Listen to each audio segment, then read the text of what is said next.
What's going on, everybody? It's Ricky with Video Homicide, back with a very large haul of books, comic books, art books. We're going to get into it here, but I quickly want to shout out the YouTube channel Cartoonist Kayfabe, and they pretty much got me back into comic books because I was looking for like long form conversations, interviews, dialogues, whatever you want to call it, with artists, and I came across one with one of my favorite artists, David Cho, and Ed Pisgoer and Jim Rugg. They talk about all kinds of stuff that I'm interested in. So I was like, damn, I like these guys. I got to check them out. And I've come to find they've interviewed Kevin Eastman. They've interviewed fucking Jeff Darrow. They've interviewed Klaus Jensen. Like, so many great artists. Todd McFarlane. Like, if they're around and they're able, they've been on the channel. So it's great. But I ended up going to the comic book shop looking to find Ed Pisgoer's book. This is right when this first came out. And sure enough, my comic shop had it, and I picked it up, and I read the first issue so far. It's very graphic, it's very gory, it's right up my alley. Any kind of like VHS horror collector kind of person, I think you get lots of entertainment from this if you like EC Comics. This is basically like a grown-up exploitation EC Comics kind of vibe, man. It's really cool stuff. So I grabbed the trade paperback, which collects issues 1 through 4, and there's a bunch of supplementary material in the back.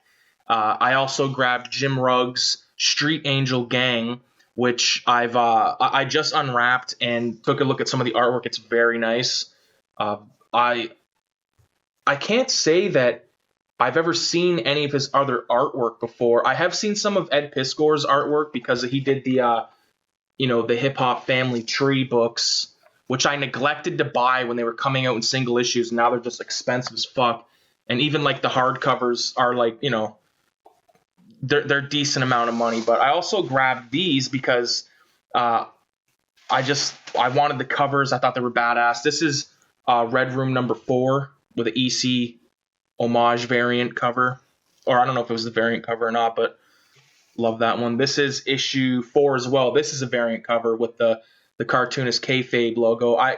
It's double dipping, but I love the logo. I love how it's all, I just love how they're all destroyed. If you know the original logo, you'll know that that's funny as fuck. Ed's hat is like covered in bullets and shit, but yeah, really, really dope stuff. On the back of every issue, there's some really graphic, cool imagery. This is not the kind of comics for your children. This is not, you don't go to the comic book store because your nephew Billy is getting into superheroes, and then you buy him a copy of Red Room, and then he's scarred for life, or he's like inspired for life. This is issue 3. I was lucky that they actually had all of the issues. This is issue 2. Very interesting, I guess, like kind of watercolor painting on the back there. I like that a lot.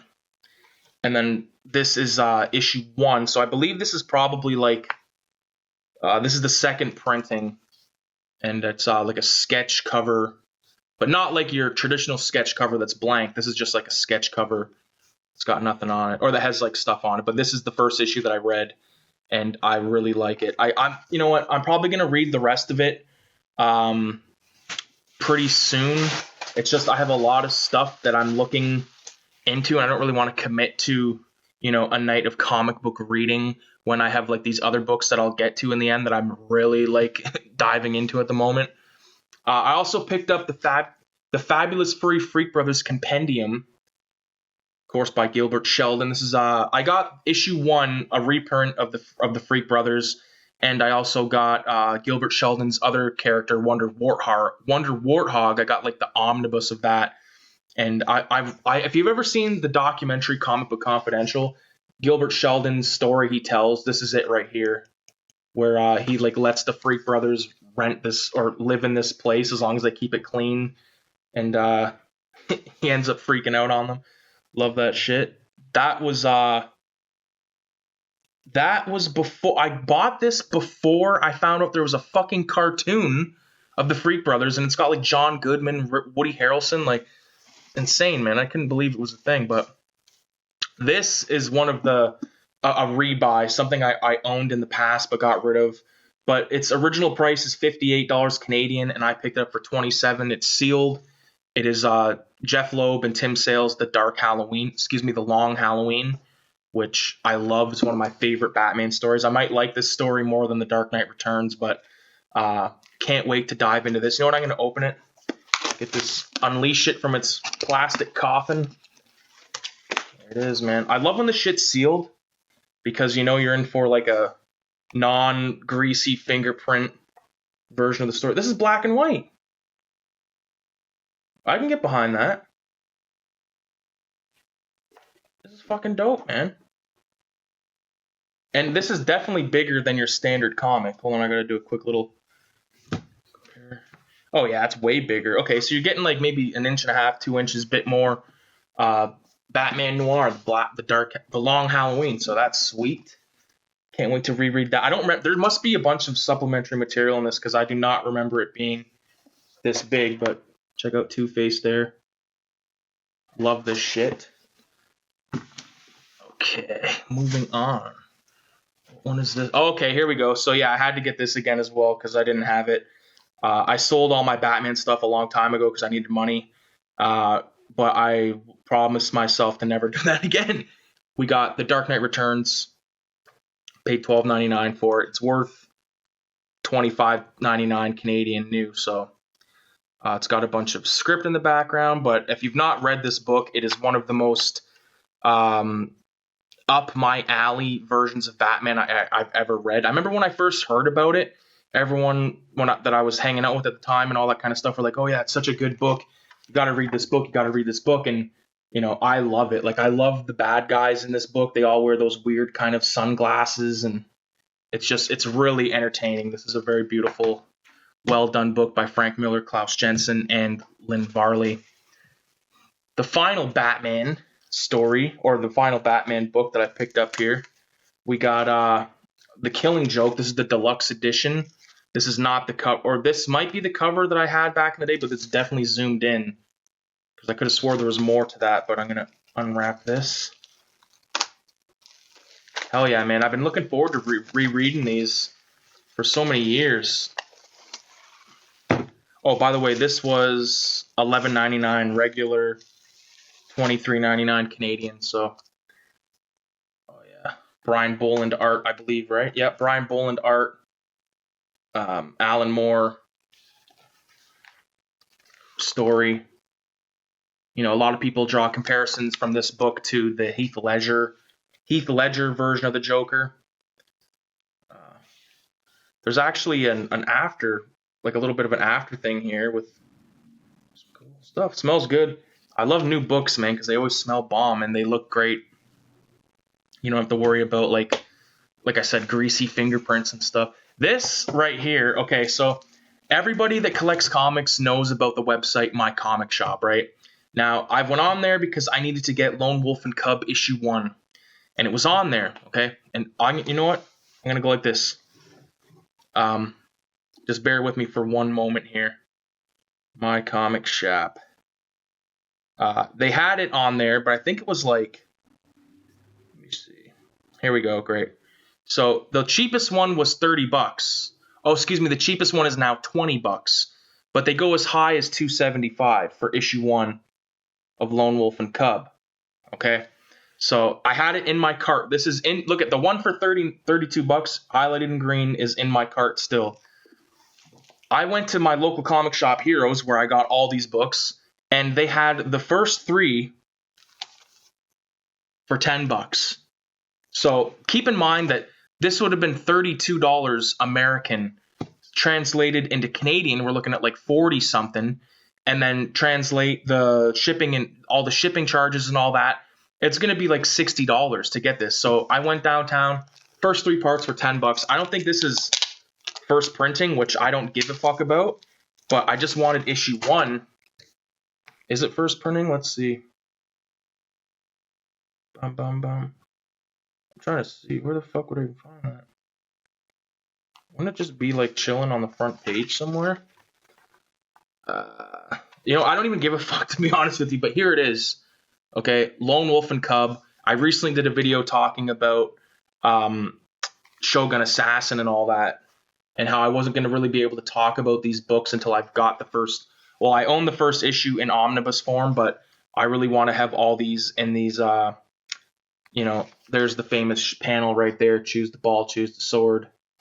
Um, like I love these big formats. They all have Frank Miller cover. Not all of them have Frank Miller covers. Some of them have Bill Sienkiewicz covers.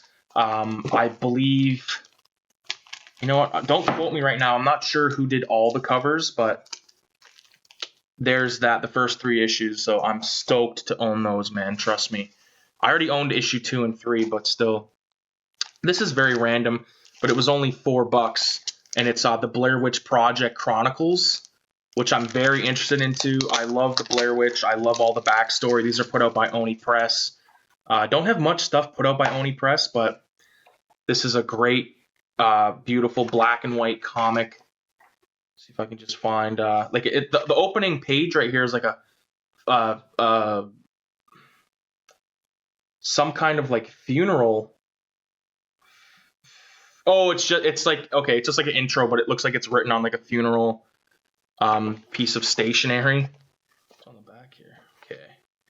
See if we can find a cool panel here.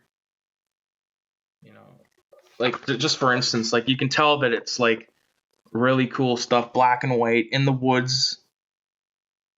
Like I really like that stuff, and I'm pretty sure that each issue's drawn by a different artist, and it is. See if we can find a really cool panel here. All right. So this is more of a cartoony take.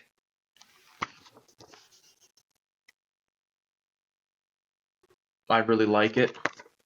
I like, not always, but I like when there's the 3rd issue. I forgot to show the cover, but they're just kind of the same. This one is more. I think the art in this is probably my favorite. Let's see if I can find. Like here's like some witchcraft shit happening out in the woods. It just looks really, really cool. And then the final issue, the Burkittsville sign. If you've not watched Blair Witch Project because like you think it's going to be shit or something like that, you're missing out, man, because it's really good. But again, I would really recommend checking out some of the, you know, documentaries and stuff that came along with the film, just because it gives a lot more backstory and it's a lot more potent of a story if you know sort of like, you know, like I said, the backstory. It helps, man. So just back in here for now. Boom. Even like putting a comic in a bag, I like sort of missed that too. Like I don't know. It's been so long since I've really been into them, but this one I had to get just because I didn't even know it existed. And it's the Trailer Park Boys big ass comic collection. So this came out this year. It's the 20th anniversary of Trailer Park Boys, which is insane. I've been watching it for that long pretty much, but look at this shit, man. This art is fantastic. Got Riki and Trinity. I'm actually pretty rusty on the show. I haven't watched like the last couple of seasons, but I love this cover.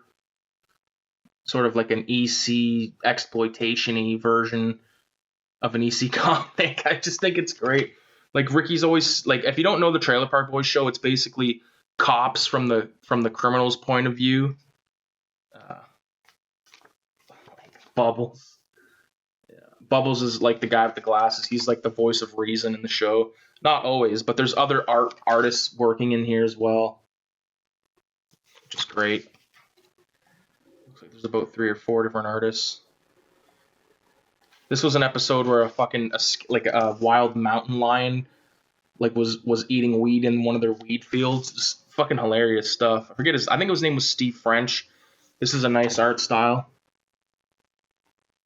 I'm into it, man. I can't wait to read this because it's like the dialogue, it's so fucked up to read it because like the stuff Riki says is always so asinine. Like what's he saying here? Cough, well, the usual sparklers and a bunch of hairspray, you know, to beef it up. So I don't know. It's out of context, but Ricky's like reading a copy of Youngblood. It's just crazy stuff. Really cool. Glad to pick that up. Bags galore here. All right. Oh, this is something that I bought because I don't know. I just wanted to own it in its original format, and this is Ronin, Frank Miller's Ronin, who I love. Haven't opened these up yet since I grabbed them. All right, and I haven't read Ronin in quite a few years, but I find that with comic books, with whatever they're originally printed on, that's what they look best on. Because like I was watching the Kayfabe show, and they were talking about this Barry Windsor Smith storyline called Weapon X, and like they were showing it and it looked so cool, and I was like, damn, like that looks awesome, like I gotta check that out. So I checked it out at the comic book shop, and it was in a trade form, and it didn't look great. I was like, I'm not gonna spend like upwards of like however, maybe it was 25, $30. I'm not paying that for something that looks like shit, when if I spent like maybe the same amount or maybe a little bit more in single issue form, I can get a story, or I can get the artwork that actually looks like how it was intended to be, not this very uber cleaned up version of itself. I'm pretty sure, I don't know if it's this issue or if it's maybe it was just a gimmick for the trade, but I'm pretty sure there's like a big spread out portion of the book. I'm not going to show all these issues, but I will show the covers. Really badass stuff. I love Frank Miller, is one of my favorite artists. That's a really good one. Ronin is such a crazy story that I haven't read in years. I think this one feels pretty thick. Like I love his use of like no panel outlines. Like they just look so cool. Like it's almost like more than a comic to me. You know what I mean? Is this it? Maybe not. I don't know. I just love the way it looks. Frank Miller's style is really good. So Frank Miller also did Batman Dark Knight Returns, if I didn't already mention that. So there we go. We got these. I doubt these are all going to fit back in there nice and tight like, so I'll put them over there for now. Moving on, we got an art book, which I've yet to open up, which I will right now. We got H.R. Geiger's book, Geiger by H.R. Geiger, put out by Teshin Books. H.R. Geiger, H.R. Giger. This was $20. Regularly, it's not listed on the cover anywhere, but there the man is right there. He was the inspiration behind, or he did the art for Alien. So when you watch the movie Alien, you can draw a lot of comparisons from his art. Oh yeah, it's got the nice slip cover, and oh man, I'm so fucking stoked to look at this. Yeah, like just for instance, like look at how alien is that. You know, this stuff is great. See, look at that. It even says alien on it. Yeah, this guy he's out of control. He's not even from this fucking planet. There's a certain image. Oh my god, it's in here.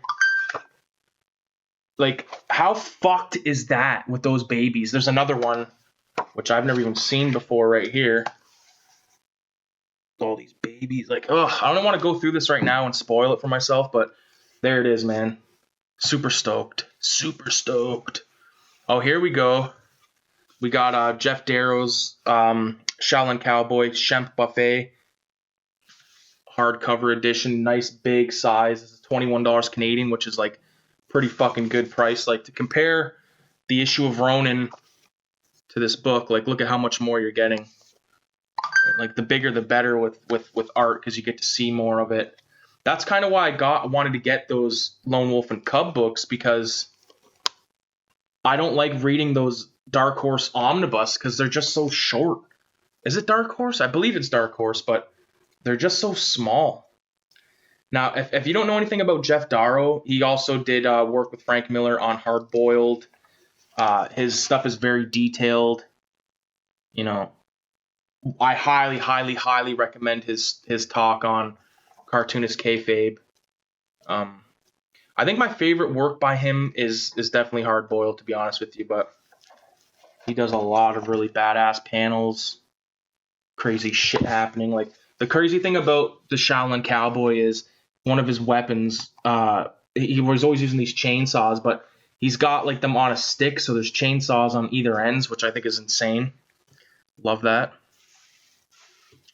Fuck, I forgot I even got this book. This is a book I've been looking for fucking years, man. I remember seeing it way back when, and I didn't pick it up at the time because I was like, oh, it'll be around. But when I was big into Sin City back in the day, I didn't get the Art of Sin City book, but I finally got it. There it is. It was 27 Canadian, but just like Frank Miller is just, he's so, there's Marv. Like he's got such a good style. Like I'm just blown away by it, man. So anybody looking for a good little how do you do, I recommend picking up this book along with the Sin City story, because it's just so fucking crazy. Like like that is really cool. Like I would never rip this out of the book, but that's frameable. So cool. So cool, man. All right, now the last book of the haul. I don't know why I thought this video was going to be like 70 minutes or something like that, but this one is badass, man, and I've wanted some of this guy's work for so long. But we got Von Bodet's Cheech Wizard's Book of Me hardcover. Cheech Wizard, of course, is one of the most inspirational artists out of his era. He inspired countless graffiti writers. He inspired myself. He inspired many people, but amazing artwork. Very cartoony, or not what? Well, yeah, cartoony, but like very, like for instance, like it looks like kind of a kid's book, but there's like titties and you know what I mean. It's different. I've never really got a chance to read any of this stuff, but like there's some good like not original, but like you know this type of stuff. Sketches. That's what I meant to say. Really interesting, man. I can't wait to check this shit out. But yeah, if you're like a fan of graffiti and stuff, like you know, like those types of characters with like the big feet, the big hat, really cool, man. So there you have it. That is the last big haul of 2021. I'm glad to have all these books.